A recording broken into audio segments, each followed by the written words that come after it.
Okay, what we're going to talk about today are some things that are going to help you if you do them, because they're easy to do and easy not to do, right? But if you do them and make them part of your habits, I promise you this, it's going to increase your sales drastically. So we ready to get going? Yep. All right, let me share a little history about me. In the beginning, God created the heavens and the earth, right? In sheds, right? All right. Anybody recognize these beauties? These are insulated panel buildings, okay? 29 years ago, my dad calls me on the phone. I'm in college at Western Kentucky University.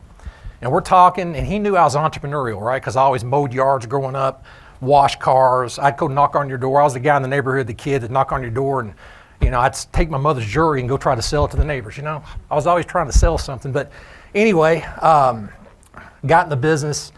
My dad was talking to me, and he said, hey, Charles, some of the business partners I work with have started building these sheds out of insulated steel panels. He goes, you need to look into this because they're selling like hotcakes. Light bulb went off. Selling like hotcakes. So you know what? I said, I know so much about the shed business, I'm going to call these guys. So I called them and said, hey, come down to Bowling Green and let's talk. So they came down, we met, and I said, hey, if I can find a spot in Bowling Green, Kentucky, here, would you supply me buildings?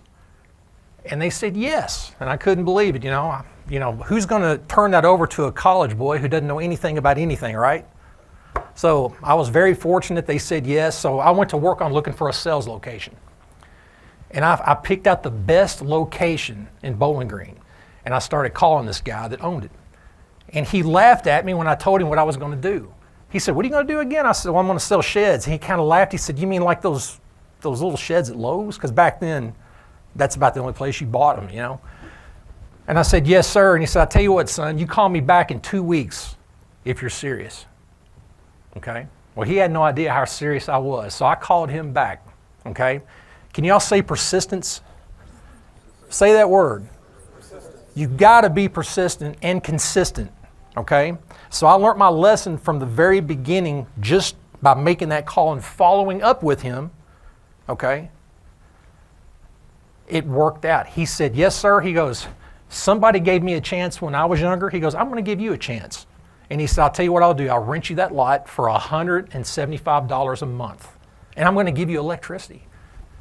I was like, wow. Unbelievable. I'm in. So we got that deal set up. I called the people. I said, I got a lot. They said, we'll bring you some sheds. And guys, I had the biggest lot. Had like 8 buildings on it. Wow.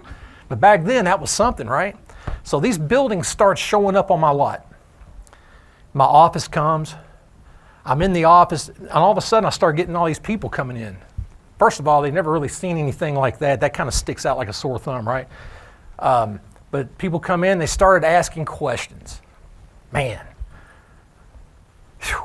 And I couldn't answer them. I was all excited about opening a business, but I couldn't answer any of their questions. And I had like 4 or 5 people in my office, and each one was like, hey, tell me about this. What's this made of? Where are the studs at? Because there's no studs in this building. They're all interlocking panels, see? And people couldn't understand that concept either. And I thought to myself, this is a great business. If it wasn't for these dang customers asking all these questions, right? So what I did at that point, in my mind, I made it a point. I was going to pour myself into this business. And that's what you guys have got to do. Pour yourselves into your business and become a pro at it, okay? That's what we got to do, guys. To do that, I can't emphasize enough. You have to have a strong why on why you do things. Does everybody get what I'm saying on that? When I first got going in this business, I was single. My why was money. That's the worst reason in the world. I wanted to be able to go on vacations, live in big houses, all the things young men, that's important to them, which isn't important in the grand scheme of things, but I wanted all those things. And as I got married, started having children, your focus and your mindset changes, right? My why is my family, outside of God and Jesus Christ, right? My God is my family. My family is my why, and I would do anything for them. So I go to work every day with them in my mind, okay? This is why I'm going to work. I'm here to take care of my family, do God's will. Can we all agree with that? All right, God's will, very important, guys. We got to keep him number one in our businesses. Absolutely. So moving to the core commitments, the first thing, man, we got to be enthusiastic, okay? When we're going to work every day, be enthusiastic and make a great first impression with your customers. How many feel that this is very important to be enthusiastic? Okay, now I got to admit something to you guys. I wake up, been doing it 29 years, a long time. I'm like, golly, do I got to do this again? Got to go out and sell sheds and work with all these wonderful people and stuff? But it's a blessing, okay? It's a blessing. So I encourage you, go to work with enthusiasm and try to make a great first impression when you're talking to your customers, okay? Nothing great was ever achieved without enthusiasm. Ralph Waldo Emerson said that, and I have to agree with him, guys. If you set out to do something in a big way, you have to have some pizzazz, some excitement, and some enthusiasm, right?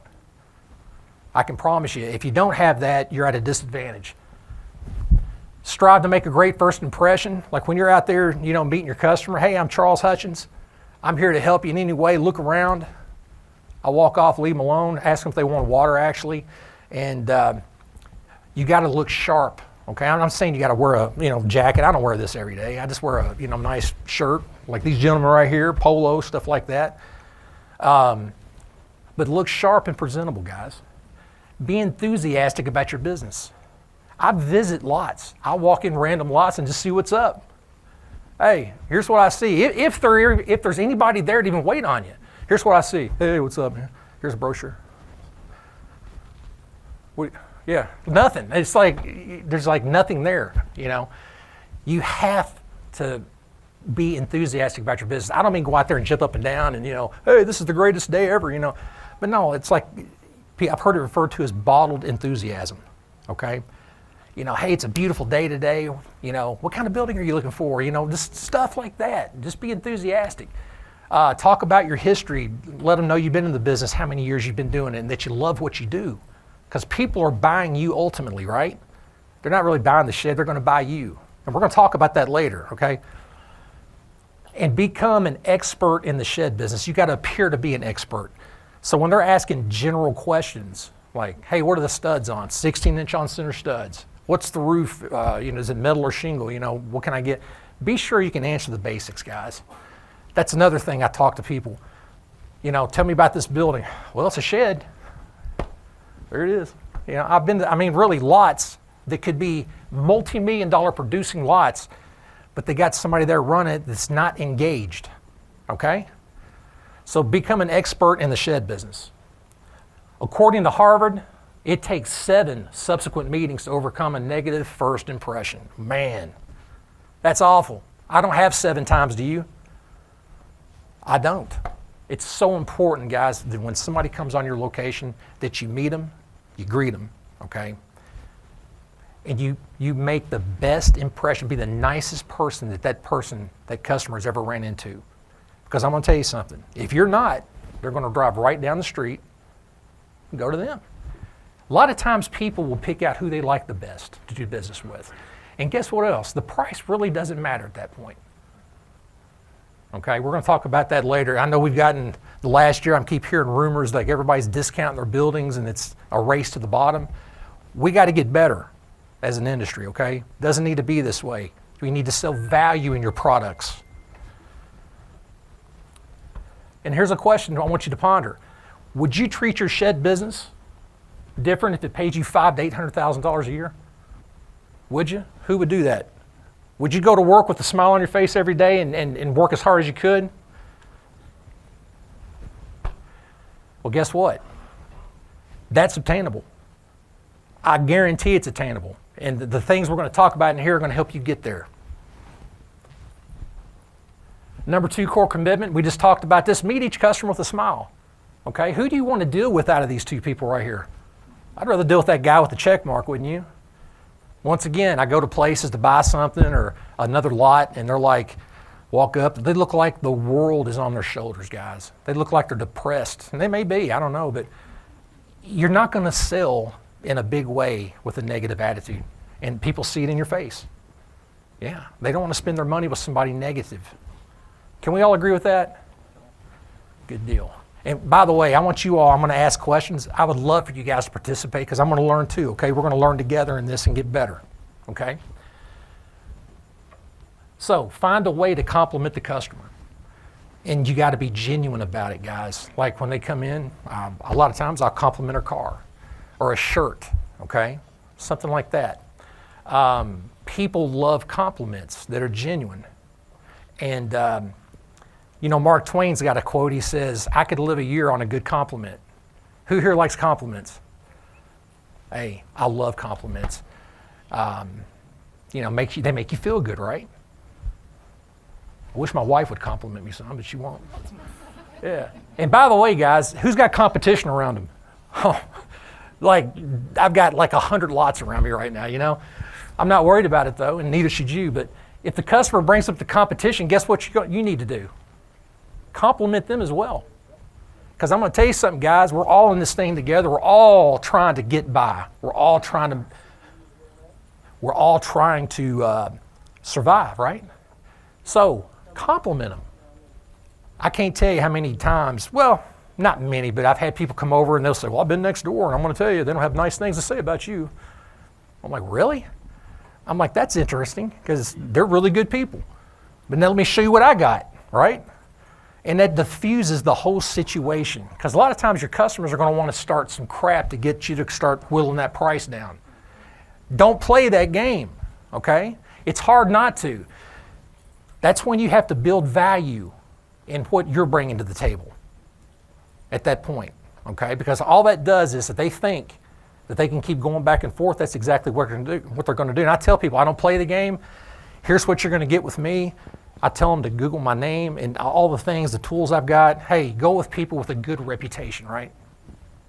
Right. People spend more money for good reputations. So compliment them as well. Anybody got any stories about their competition? There may be some in this room right here that have had some problems, but anybody here got any stories? I got one that he'll tell customers to go get a quote from me and bring it back to him in a week. And he's got 3 lots right around it. You know, how do you deal with something like that? Well, here's the deal, guys. Yeah, that's that. Other than my reputation. Right. Well, what I would do, I would come up with 4 or 5 bullet points, right? 4 or 5, and I'll talk to you about this afterwards if you want to. 4 or 5 bullet points on the great things about you, right? It's not all about price. That's why education, guys, we have to educate the customers. And a lot of times, we get so busy, we don't want to spend the individual time with them, okay? We don't want to do that, but we have to do that because, like this gentleman said, the market is as such right now is everybody's trying to undercut everybody, okay? And I got to tell you, I don't play that game. I can also tell you this, I'm at the top of my category in every carports, sheds, play sets, the things I sell, I'm top of the category. And I don't do these big discounts and stuff like that. I talk about my years in the business, my accolades. I'm not bragging when I say these things, but what I'm saying is I try to build my value up. You have to do that. If it's just about beating prices, man, it's not all about that. Well, I still sell. I know you do. I sell a lot. And you're doing it right too. So it's hard not to get and go down to the dirt with these folks doing that deal, but I'm telling you, don't play that game. There's a lot of people who do not like that game, and they will come to me because they just felt like that was dishonest. Yeah, because when you insinuate, I'll beat anybody's price. I mean, here's the thing. How? Legit quotes, I'll look at anybody's legit quote and I'll see what I can do, right? This is after I build value. And if they're just adamant, I'll look at it and then we'll go back and revisit it again and I'll still build more value. But keep doing what you're doing and keep adding value to yourself and show the customer how you add value to them, and you're not going to fail. And here's something else, guys. I don't care how much of this stuff you do. I try to do every bit of this every day, and I fail at it, okay? You're not going to get all the sales. Can we agree with that? I don't care how great a person you are. I don't care how great a product you got. You're not going to get them all. I don't get them all. I try, but I don't. And it's okay. Some people like the neighbors better than me. They liked maybe how they spoke to them, maybe. I don't know. And it's okay. You got to be okay with that, guys. You got to be okay with losing a few here and there because you're going to lose a few here and there. But the people who Look, the people who come, they do the same thing to me, right? I try to help them. If I can't help them, I'll still give them my information. Look, if I can ever help you, I try to keep the sale alive all the time, man. That's it. And you'll get a few of them back. That's exactly right. You build that relationship, build rapport. Thank you. Anybody else? Anybody? Let's move on. Number 3, connect with your customer. This is where you get your ask in gear. I got to watch how I say that. I almost got kicked out of one of these one time. Yeah. So look, guys, it's very simple. What do you ask your customer, what are you going to store in your shed? And they're going to tell you. They'll tell you everything, What colors do you prefer? This is my wife's personal. She hates this because when they ask me all the time, hey, what colors you got? I'll say, you can have any color you want as long as it's black, okay? We got lots of choices here, right? But what that does is it creates a little humor, right? But let's lighten this moment, okay? Buying a shed should be fun. Our job as salespeople, and by the way, I don't know if I mentioned this or not, but I'm shed coach. This business here is just another business. My focus, I work every day at my 3-acre shed lot. I'm one of you guys. Who here has shed lots? And you sell sheds every day direct, okay? Okay. I'm one of you guys. I'm not just telling you like this stuff. I do it every day.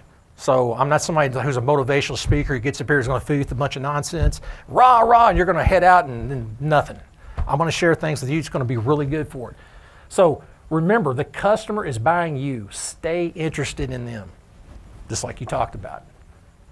Stay interested in them. All right? Do way more listening than talking. Who has a hard time with that?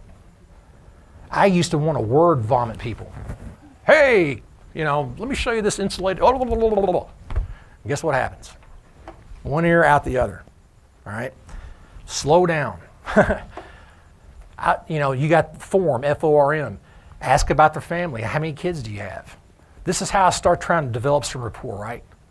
How many kids do you have? And there's this big barrier in front of salespeople between the salesperson and the customer. Questions start breaking this barrier down where they're getting more comfortable with you, right? So when I ask these questions, like how many kids you have? We've got 3 kids. If they have kids, where do they go to school, right? And most of the time, what you find out is, I know somebody in their family, that's a connection. Their kids may go to our kids' school, that's another connection. All I'm doing here is looking for connections, to continue the sale down the path and to build some rapport. Occupation, where do you work at? Everybody loves talking about where they work normally, right? And most of the time, I know where they work. I know people at their work. And that usually works good until our ex-brother-in-law. Customer came in one day, worked at a factory there in Elizabethtown, and I said, hey, such and such over there? That's my brother-in-law. And the guy's face, he went from happy to not good. And I was like, well, we don't like him either, Yeah, we don't even let him come over for Sunday dinner, man. So everything was good, right? But no, sometimes it does backfire on you, right? Yeah, I've had that happen. Recreation, where do you like to travel? Everybody's going on vacations, and that's another way to connect with people. Motivation, what motivates people? Church, a lot of times people talk about church. We go to church. Where do you go to church? Hey, I know somebody at that church, man. Just connecting that way, and you'd be surprised. You start making these connections with people, guys, and that barrier starts coming down. And it's not if they're going to buy, it's what color they're going to get, right? But you got to do these things. You got to take the time to do them. Because if not, they're going to come in, you're going to give them your little spiel. You're going to give them some information, and guess what they're going to do? They're going to leave. Now, how many of those people come back normally? How many? I don't know the percentage. Probably not good. Probably 1 out of 7. Yeah, that's right. That's good. 1 out of 7. Facts tell, stories sell. Let me tell you what that means, guys. When you're talking, you don't have to be a professor in the shed business to be successful. Know the basics. Okay? Like, What I mean by that is when I say facts tell, stories sell, you can know everything about a building and it goes in one ear and out the other customer. If you attach a story to it, like just recently, not long ago, lady was talking about, well, I got this big hill in my backyard. I don't know if anybody could ever get a shed back there. She described this hill. It was like a slope. You know, just like up and... I said, show me a picture. You got a picture? Yeah. Pfft, man, this was an easy thing, right? I started telling them a story about, you know, how we delivered a shed over to a person's house. They thought it was a terrible delivery. My guys are so good. They got it right around that tree. I started telling a story. All of a sudden, it becomes, okay, let's just go ahead and order it. You know, share a story, guys. You don't have to be like a professor all the time and know everything. Handling objections. What's the biggest objection we get as a sales force? Everything's expensive. You know what I tell people when they say that? I say, man, everything's expensive. Let me show you these buildings. I don't even worry about it. Just agree with them, right? Everything's expensive. My biggest ones I need to think about it. I need to talk to my spouse, right? And look, I borrow things from other people over the years, right? And I make it my own. I make it turn into my own, right? The best way to deal with I want to think about it, and there's lots of ways to handle this, but I think just agree with them. Hey, I understand you want to think about it, right? I haven't given you enough information to not think about it. Now think about what you're doing there. I haven't given you enough information. Ask them, can you come back to my office? Let me give you a quick proposal. That way you got all the numbers you can take home and share with your spouse, okay? Which the spouse, normally that's an excuse. They've already given permission to go buy whatever, right? That way you got all the numbers, you make an informed decision. What happens a lot of times in that situation? They'll say, oh, okay, we'll go over the numbers. I'll say, what colors would you like? I'll say, we can even text your wife the color chart. And they'll go, you know what? I can do that. Let me go ahead and text it to her. Okay, has this happened to you all? It goes from, I'm going to think about it, to let's just go ahead and get this done. All because you kept moving the sale forward. That's all we have to keep doing, guys. No pressuring people. I don't do that. You shouldn't either. Turns people off. You got to keep the sale moving forward. Okay? Anybody got any stories or anything you want to share? Yes, sir. I'm one that I'm going to hire you when it's done. I'll email pictures or videos. Like people say, we can't get in here. Yeah. Whatever. I'll email them a video of something we've done. It's spectacular. Yeah, yeah. Over a fence or down a cliff. That's right. Oh, yeah. Or if they live in a neighborhood. We've done this house, this one in this neighborhood. You know, let me send you some pictures of that, and I'll go back through my pictures and email those pictures. Right. And they might even know that neighbor, and there you have a referral. That's it. So, all these things work together. Success leaves clues, guys. Listen to this guy right here. Absolutely. Keep the sale. Do the extra stuff for your customer. The videos, all that. You're just reassuring the customer it's going to be okay. Great job, man. Anybody else? Let's move on. Feel, felt, and found. Guys, this is basic stuff. Like when people are telling their story, like, I know how you feel, right? Like Charles, I got to get this building within 2 weeks, and we're 3 to 4 weeks, right? Hey, I know how they feel. I went and bought stuff before because I felt the same way, right? But let me tell you what I've learned. I follow with that. Let me tell you what I've learned about it. I found that good things are worth waiting for. And I go into stuff like that. All I'm doing, feel, felt, found, keeping the sale moving forward, guys. It's just a real easy way of doing that. Does everybody get what I'm doing here? Yeah. Just you're relating to the customer, right? Number 4, core commitment. This is a big one. Put price labels and point of sale materials on your sheds. Now, I know this is contentious for a lot of people. How many people do this? I see a lot of people. When I first got started doing these presentations, about 1 or 2 people would raise their hand. I think it's very important. People today want as much information as possible. Can we agree with that? Brochures and signs act as a silent salesperson. Who works with LP in here? A lot of people. Okay. LP's got a wonderful program. They give you free signs and point of sale material, free, okay? No charge. When they told me it was free, I was down like 4 flat tires, man. I said, bring me everything you got, right? But just recently, I believe it was earlier this year, at the end of last year, they lost one of their people, Andrew Wood. I don't know if any of you knew him or not. He was a super good guy, and I hated to hear that he passed away. But upfront prices creates an honest approach with customers, guys. I put a simple I laminate a piece of paper with my logo on it. Very simple. Put the price, the rent-to-own payments on it, and people absolutely love that information. Okay? I can't tell you how many times I've asked, hey, why'd you do business with me? Well, number one, Charles, you had your prices on your buildings. I've had people tell me, if the prices aren't on the buildings, I leave. Now think about that. Never in the history of my sales have somebody said, Charles, I didn't like it that you put prices on your buildings, buddy. Sorry. I like being confused. It works better on the window, yes. And let me tell you the cool thing about laminating and using a dry erase. Back during COVID, remember the prices were like this, remember? All I had to do was go out, erase it, put the new price on there. And people would come to my lot and they go, Mr. Hutchins, are those prices real? You don't have to add 20%? I'm like, yeah, those are the prices. Well, next door, of course I had to add a surcharge, but they're already you see what I'm saying? It was so easy for them to make a decision. What's easier, that price or come on in, oh, by the way, there's 20% surcharge on this stuff. Wow.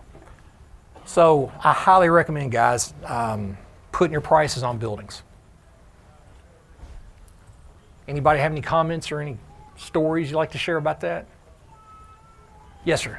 We do something very similar to that, but then we also put a QR code that somebody can scan to apply for a rent-down application. Perfect. And also for our financing right on that sheet. Yes. And that just gives customers options. Deidre, my wife's actually working on doing a similar type deal, but that's a great idea. Thank you. Give QR codes on everything. That's great. Awesome. Anybody else? What was that comment that gentleman made? That gentleman right there, he said he has a QR code that takes them to their rent-to-own option page, right? And financing. Yes, sir. We even have them on our billboards. That's great. Yeah, we're talking about doing that. Has it been a really good deal for you? It's worked somewhat. We've had people, I don't know how many people around down the road. Most of them are texting, I take the pictures. Right. Yeah. Anybody else? All right. Moving on. Guys, that's my location right there, Ratcliffe, Kentucky. It's actually, there's a big swath up here you can't even see, but it's about a 3-acre location. I run that myself. My 85-year-old dad helps me sometimes. I call him the head messer-upper of contracts, right? Every time I'm away, I get back. Hey, I sold some. Look at this. And I'm like, look, I'm going through them away. Dad, that's like a 10 by 12 out of 8 by 8 price. What's up with that, Well, we had a good conversation, I just thought I'd give him a good deal. Yeah. Everybody comes back to like, man, I love talking to your dad. Yeah. It's like, I bet you do, man. Yeah. So, yeah, we do discounts sometimes. By mistake, that's my dad, But anyway, moving on, some things I do. It's very important, guys, when you got your lot, I put flags, streamers. You want to stand out as much as you can from everybody else. Lots of noise out there, lots of other lots. Last year, I was on my way from Kentucky to Knoxville to the show, the Shed Expo. My GPS wasn't working, so I went an hour out of the way through country roads to get to Knoxville. But here's what I saw. Along the way, these country roads, like shed lot. Everywhere I went, there's shed lots. It's crazy. What are you doing to stand out, right? I want to make as much noise. You see that wind flag guy up there blowing around? It's cheesy, but it draws attention. I got 2 of them on my lot, right? But they're the hardest workers there, by the way. But it's very important, guys. Do y'all put streamers and decorate your lots up really good? Who does that? Show me some hands, guys. Keep it up. In fact, I would suggest adding other, like spice it up, move some sheds around from time to time. People get tired of looking at your lot looking all drab, right? So they see some new changes, they're going to come in and check you out, which is a good thing. That's right. That's a big deal too. All right. Money-making activities, guys. We got to stay focused on them. The things we're talking about today, I'm telling you the truth, they work, but you got to do them, and you got to be consistent and persistent. There's those words again, Sam. Consistent, persistent. Come on. It's 9, what time is it? 10? Consistency and persistence. You got those things, you're going to win. It's just a matter of time. You can have everything you want in life by helping other people get what they want. When I first got in this shed business, I read that. I started reading these sales books, Zig Ziglar, people like that, and I got so excited. And what happened was, when I first got in this business, I was going to college. I was working at Fruit of the Loom on their college program, right? Driving forklift trucks, loading trucks, whatever they needed doing, I did it. And was running this business as well. When I started understanding sales, profits, and commissions, the two greatest words in the dictionary, profits, commissions. I found out that, wait a minute, I sold X amount of sheds. I made more there than I made in 3 months at Fruit of the Loom. Oh man, I'm excited, right? So if you help enough people get what they want, that's all we're doing here as salespeople. We're assisting them to get what they want, and we get what we want in return, right? We got to avoid distractions. You got a TV in your office, anybody? No hands. Y'all must have been to my presentation last couple of years. Turn the TV off in your office, guys. I call it the electronic income reducer, because that's what it does. You watch that thing, it's going to reduce your income. You're going to be negative all the time. So avoid distractions, okay? And, you know, we have a little strange year going on here. It's an election year. You're going to have people coming in your office wanting to talk politics. Avoid it. It's the kiss of death in this business. I've had people come in before. They're like, hey, what do you think about this or that, you know, in politics? And we'll get off on that. This is back in the day. We get off on the subject, and it's like, why they came doesn't even register in their mind anymore. They're so mad, they don't care. They're leaving. They're not buying anything. So you actually assisted them in not buying anything by joining that conversation, right? But anyway, you'll have people inevitably ask you, they come into my office like this year, they're like, hey, what do you think about the election? I'm like, I really don't think really about it. I just come in here every day, you know. I say, but I will tell you this. We're going to make America great again, that I can tell you, with the shed industry, right? Yeah. So that either makes them laugh or they want to kill me, shoot my ear off, you know what I mean? But anyway, avoid distractions. Don't talk politics. I tell you to avoid that like the plague, guys. Play on offense rather than defense.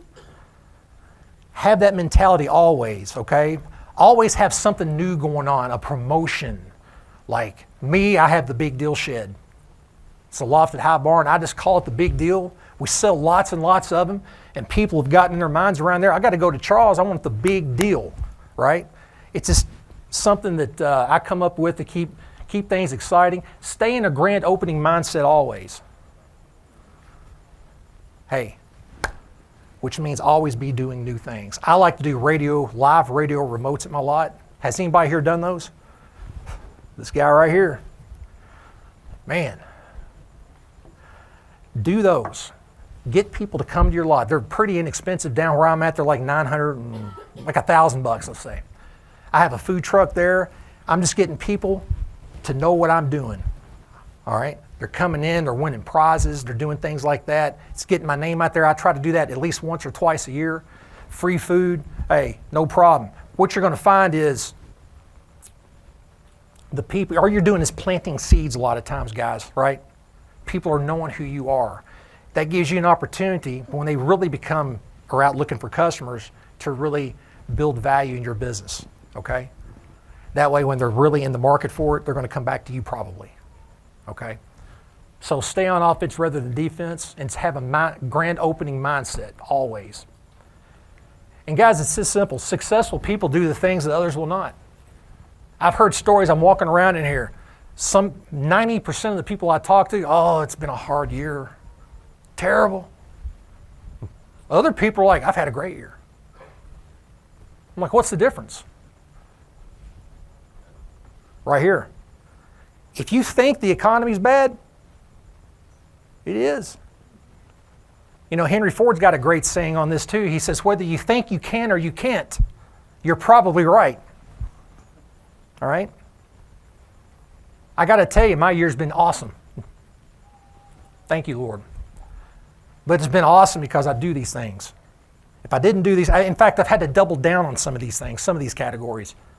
Because there are challenges this year, right? But there's challenges every year. You know, Jim Rome, and this is later in my presentation, business people from all over the world would ask this guy, hey, can you tell us about the next 20 years? What's the forecast in business?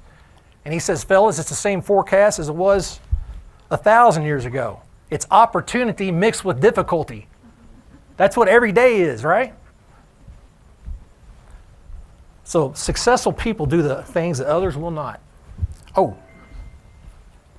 control the controllables. I put that in there, guys. Everything you can control. A lot of stuff is out of our control. Don't focus on that. If you do that, you're going to spend a lot of time on stuff it's going to take you nowhere. Control the things you can control. Things that I do to money-making activity. This is a mail-out that I do. Forgot to bring a sample, but here's something else, guys. When I'm at my office and there's a little downtime, there's no customers coming in, guess what I'm doing? I'm filling out addresses. I'm going to companies. I'm mailing stuff out. I'll even go around and go to businesses and say, hey, I'm Charles, letting you know here I'm in town. Not trying to say you nothing, just wanting you to know what I do. Always be promoting. Always be in that grand opening mindset. I see a lot of us out there. I've been guilty of it. Got a lot set up. Hell, here I am. I'm going to wait.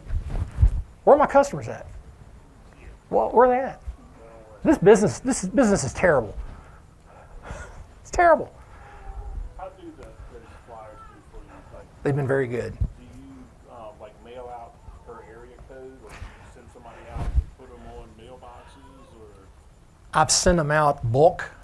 I use these in my office, time filler time, just to keep busy, keeping things going. Also give them to people that come and buy stuff, and I say, here's other things I do. Will you share this with your neighbor? Blah, blah, blah. Always be promoting. Okay? And what you're going to find is the more you do that, the better your business is going to be. And I don't know about you guys, I like my business to be really good, don't you? Okay. So those are some simple things you can do. I can give you a sample of that. I can mail you one or whatever you need. Big one, track your leads. Who does this? Who has CRM systems? All right, that's my CRM system. All right? You can get this at Staples. I keep track when somebody comes in. If they do not buy then, because sometimes they don't, I'll say, can I grab your name and your cell number? I want to remember what we talked about. So I do that, write it down there, and now follow up with them. So in order to lead the pack, you have to track your leads. If you're not tracking your leads, guys, I don't know what to tell you, but you're missing out. It may take 3 to 4 touches in order to get a sale when you call these folks back, okay? Now, when I say touches, that means a text, a call, an email. I usually don't do emails anymore. Text and calls is the way to go, okay? Emails are still good, but you got to do something to keep the sale. If you just put them in that book and forget about them, they're going to forget about you, and they're going to go buy something somewhere else, okay? So, the fortune is in the follow-up. The people who don't buy the first time, the fortune is definitely in the follow-up. But a lot of people don't want to follow up because of why? You don't like calling people back, right? All right. We're not the car warranty people here, right? But they don't mind calling you back. In fact, a lot of times people thank me, hey, Charles, thanks for following up. I've been thinking about it lately. We'll probably be in next month. Or sometimes it's bad. I didn't follow up fast enough. Charles, well, you know what? I went ahead and bought another building. My neighbor told me about another guy down here, and I went and they had one my wife likes, so guess what? So that's when I cuss them out. No, I'm kidding. No, you thank them. I thank them, and I say, look, if you ever need anything, I do more things than sheds. We do carports, garages, play sets. We'll keep you in mind, Mr. Hutchins. Always congratulate them on their purchase. Okay? Always congratulate them. I know it's hard to do sometimes. I've lost sales, and it's been rough. I thought I had them in the bag, right? And went to somebody else. It's okay. You can't get them all, but you got to try to get them all. So the fortune is in the follow-up. Yes.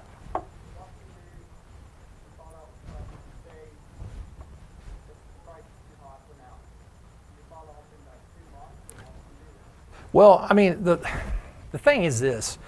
How do they really need the shed at this point? Like, here's what I found about people. People don't mind spending money when they need something, they want something.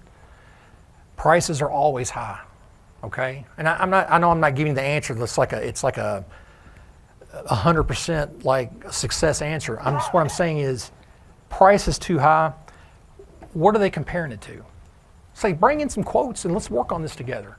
Come on, and that gets you an opportunity to bring them back to your office and say, if you're really interested in the building, I'll help you troubleshoot these quotes, even if I don't get the business. I've done that for people. I just want to help you make the right decision. I would have them come to your office, bring them quotes, say, what are you comparing this to? And they may say, everybody's high, Then it's just a matter of who they like the best, who's going to pay the most attention to them, right? Yeah. I would say I'm going to follow back up with you. But don't wait a year and a half or whatever they tell you, or a half year. I'd follow up with them in 3 or 4 weeks. It's another opportunity. You can think about it and say, hey, listen, we're running a little promotion, make things a little better for you. Could be a 90 days or a 6 months or whatever, same as cash. Anything to keep them engaged. Keep them going forward, man. You need to put yourself in the best position to obtain them as a customer.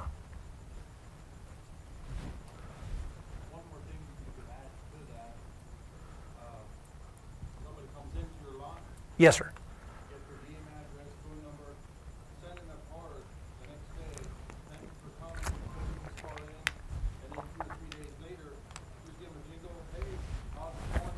And they'll almost immediately say, hey, thanks for the card. On you go. 100%. Beautiful. Yes. Now, you've already done more than 99% of everybody else in this industry by doing that, right? Going the extra mile, guys. In this economy, hey, there's challenges, I'm not going to lie. But the things we're talking about is that's the difference maker in this. Who's got Google and uses Facebook and all that stuff? Good job. I do too. That's just a sales tool though, okay? I'm also hearing a lot of stuff about, I'll just sit at home and sell sheds. Huh. That's great, okay? That's really good, but there's more to it than that. Google, Facebook, those things get the phone to ring. What you do after it is what counts, right? So let's move on. Anybody else have any questions or comments? Yes, sir. When you go to following up with the customer, how do you approach it? Well, it depends on how long it's been. Stuff like it's every situation, and that's different. Like, I'll give you an example. If somebody calls me on the phone, right? Somebody calls me on the phone, gets a quote. Here's what I send them back in the text after the quote. Hi, it's me, Charles Hutchins, the Shed and Carport Pro, and I wanted to personally thank you for reaching out to me. Please call me anytime. Use my 28 years of experience in this business because I'll work for you. I'll help you get exactly what you need in the most efficient way possible. Have a great day. I look forward to hearing from you. That is a video text message I send my customers that I don't come in contact with face to face, okay? The little video. Reason I send this video is people are on the phone calling around. They don't know any of these faces. I'm trying to personalize it. So what I do is I send them this. They can see my face, right? I'm a real person, okay? I'm not in a cubicle somewhere in some foreign land, okay? So they see my face. I talk about my 28 years of experience. Number 2, they know they're dealing with somebody who's got a little experience. And what was the last thing? Never can remember this one. Oh, I work for you. That's a novel concept, isn't it? I work for you. People get a little taken back with that, so they don't know how to take that sometimes. What do you mean you work for me? Well, no, you're the customer. I'm here for you. Yeah. Yes, sir. It can be just as simple as calling them up and asking, hey, just checking in to see if you have any more questions on that. That one too. And if they don't, well, then that's about it. But if you have any more questions, we're here. That's how I was going to follow up with that gentleman right there. When they do come in, I talk to them. I do call them back. Hey, you got any more questions we could answer? You know, hey, we're doing this week. We're doing would a free window help? You know, if they've mentioned they're going to put a bunch of windows or something. I try to do anything I can, like I said, to keep the sale moving in the right direction and to stay in touch with your customers, your potential customers. Does anybody do any texting? They find that to be big? This gentleman? Yeah. I would put you a little video together, simple. Just try it out, guys. See what you think. Hi, it's Well- me, Charles. Gold star. If you don't remember anything else from this business, this is what's going to make you the most money. Right here. Ask your customers for referrals. Okay? I cannot tell you how important this is. Each customer is worth 3 to 5 referrals. So when times are slow, there's no excuses, guys. You got to pick the phone up and start calling your customers. Okay? Number one, you're accomplishing a lot of things. You're following up with your customer. Hey, how's that building? They're going to tell you if it's 99% of the time it's okay, but there may be an issue that gives you an opportunity to become their hero again. Oh, you got some chip paint? I'll get you some touch-up paint. How's that? Oh, that's wonderful. They're happy. By the way, do you know anybody in your family who could use my services? How easy a question is that? Sometimes, I don't know anybody right now, but most of the time it's, my sister's looking for a shed. Or my brother-in-law is looking for a carport or garage or something like that. Well, guess what? Potential customer. All you had to do is make a phone call and ask. What's the Bible say? Ask and you shall receive. That's right. You got to ask, guys. You know the birds, God gives birds food. He doesn't put it down their throat though, right? We got to go out and get it. So follow up with your customer and ask, who else do you know that could use my services? Very easy question. Create a referral program that allows your customers to earn money. I got a very simple, easy, basic referral program. Send me somebody, I'm going to give you $50. Now, it used to be $25 or $50 because when carports were like $6.95, I'd give them $25. But now I just give them $50. Most of the time, they don't even want the money, but they still take it, right? But they're very appreciative of it. Anybody have a referral program in here? Are they having success with it? I'm having lots of success with mine. Lots of success. Yeah. This gentleman up here raises his hand all the time. Yep, he'd be a good one to talk to too, guys.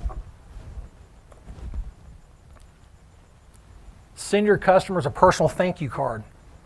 I know most people don't like to do this. We're in a tech age, everything's, digital, but this lets customers know that you really care, okay, in my opinion. So there's a part on here you don't see where I handwrite, hey, thank you for your business. We look forward to delivering your shed, carport, whatever. We're delivering that there. God bless. And then in it, that's another chance to ask for a referral, I cannot tell you how many times I've had people call me and go, Charles, I got your thank you card. That was really nice. Nobody does that anymore. Just going the extra mile, always. Who here does some thank you cards?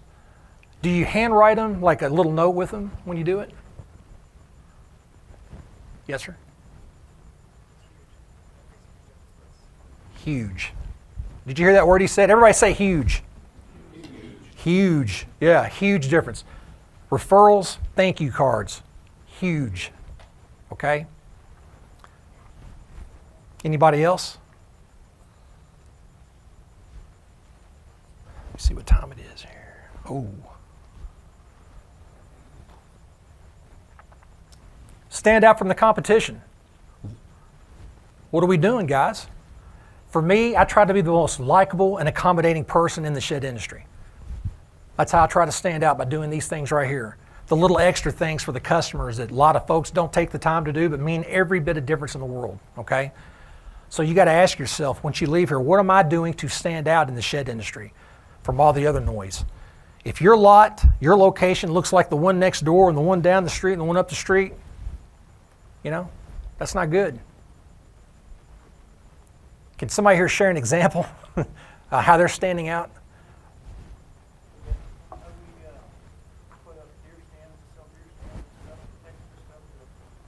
That's great. Sure. That's good. I've seen the real tall ones. Yeah. Yes. Great. Yeah. And your other folks aren't doing that, are they? Anybody else? Would you repeat what you said? Swapping out streamers for just a lot of balloons for a change-up. That's great. Keeping things looking fresh. And when it's fresh, you look alive. You don't look like a little dead location sitting there that's been there to the same buildings for 20 years, right? Here's the deal, guys. You can have a bigger lot than me, more resources, but you're not going to out-nice me. Don't let anybody out-nice you, okay? Anybody else? We put a lot of colorful poly furniture out front. That's another good thing. Yeah, I got some too. And people see them colors. Yeah. They might not be buying poly furniture, but a lot of people come in there and just, it'll get their attention. They'll come in and buy shit. Yeah, they just want to come in and sit in those chairs, you know? I got the same ones. Yeah. It's great. Anybody else before we move on? There were a couple barns at just a slight angle. People will look and look again. That's right. I've done that too, man. Yeah, just move them around. Not just, I didn't do it at a slight angle. I just move them around up front. Yeah. Right. Something's out of place. Right. Yeah, they'll look and it's something different, you know, catches their eye, just like you said. I had a guy go by when I was setting up mine, and I had done that. I put two of them really weird. Yeah. And the guy, I seen him the next day, he's like, why'd you put the buildings like that? I said, it did what I wanted it to. That's it. Well, he asked a question, didn't he? Yeah. Another thing we do is we'll load up the first shed that's going out the next morning. Yeah. And put her on the trailer and put it out front so people coming home from work. Oh, that's they'll cool. See a different shed every day. And he knows I wish I had that capability, yeah. we got a lot of road frontage both ways. That's great. That's great. Anybody else? All right, guys, we're running a little short on time. Let's move on. All right, big one too, daily personal development. Okay, guys, who likes to read? I'm not talking about sports and newspapers and stuff like that. I'm talking about really good personal development books. Good. Everybody that raised their hand, you have an upper hand on your competition. I'm just telling you. This was the biggest of big deals for me, okay? One time, one of my mentors asked me, what are you reading? I was complaining about something. Charles, what are you reading? I'm like, well, I'm out of college, not really anything, newspaper. I used to read the newspaper. He'd say, well, I'm talking about what are you reading to get better every day? I'm like, get better at what? Like mentally, your mindset, growing as a person. I really didn't understand that at first. And he recommended me. He said, read 10 pages of a good book every day. Because we must become bigger than our problems. Okay? Let me tell you what I mean by that. 15 years ago, if a customer canceled an order, gosh, I didn't like it. I don't like it today. Stuff like that used to affect me rolls off my back now, okay? Because I've developed mentally over the last 15 years, let's say, when I really started delving into this. And what we're trying to do is, I put that up there, avoid poverty of the mind. When you walk around out here and you're hearing about the economy, oh, it's terrible, my business is suffering. Okay, that's poverty of the mind, okay? Don't be saying things like that. You're preaching death over your business. What are we going to do to get better? That's the question we need to be asking, okay? There's no excuses, guys. None. We have got to get better. First of all, we're going to serve our customers better. We're going to be better spouses, brothers, husbands, whatever. We're going to get better by doing this right here. So I recommend read 10 pages daily. And we talked about the future of our business. It's opportunity mixed with difficulty. It's going to be like that today, tomorrow, the next day, next year. We just got to keep growing and adapting and get it better at what we do. Can we all agree with this? Awesome. 3 books that I recommend. These books really changed me. The Compound Effect by Darren Hardy.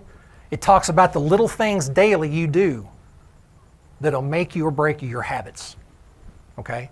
The same kind of habits we're talking about today we're going to develop and implement into your day every day. Okay? They make you or break you. The slight edge, where we're talking about standing out. What's your edge, right? What gives you the slight edge? And one of my favorites, everyone communicates, few connect.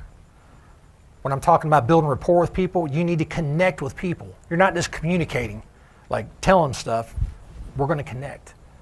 That's where the real gold is right there, guys. If you're going to have a successful business, you've got to learn to connect and build that rapport and build that value.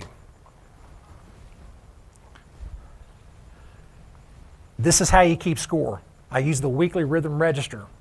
And what I do is I put down maybe 10 items, action items that I do every day. I have to do them. These are non-negotiables. I got to do some of one of these each day.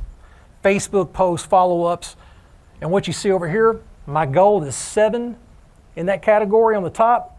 I achieved 7, so I'm good. The next category, follow-ups, referrals, I failed miserably.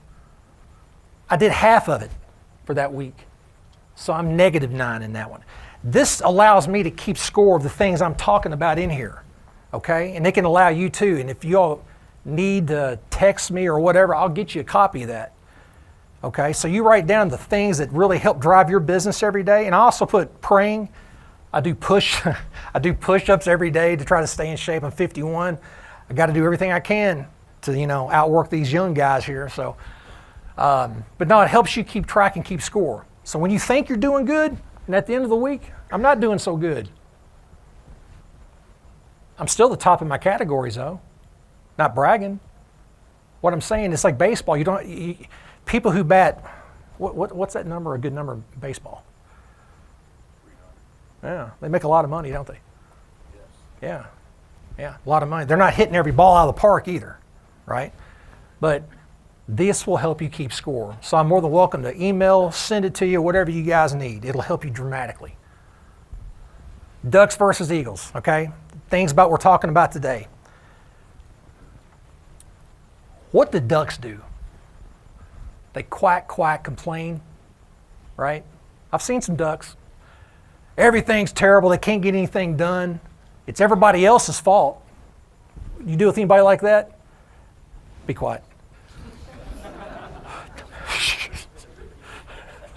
I don't want her to tell you the truth about me, you know what I mean? But they complain about everything. Eagles, on the other hand, what do?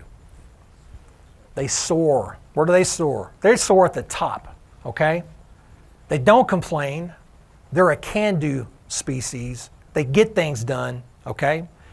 You guys are eagles. You're eagles.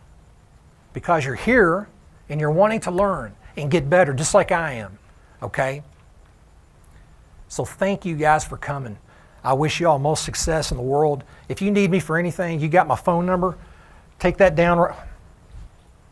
Take that phone number there. If you ever need me for anything, all you got to do is text me, call me, and I will call you back if you leave me a message. I'll get you anything on here you need.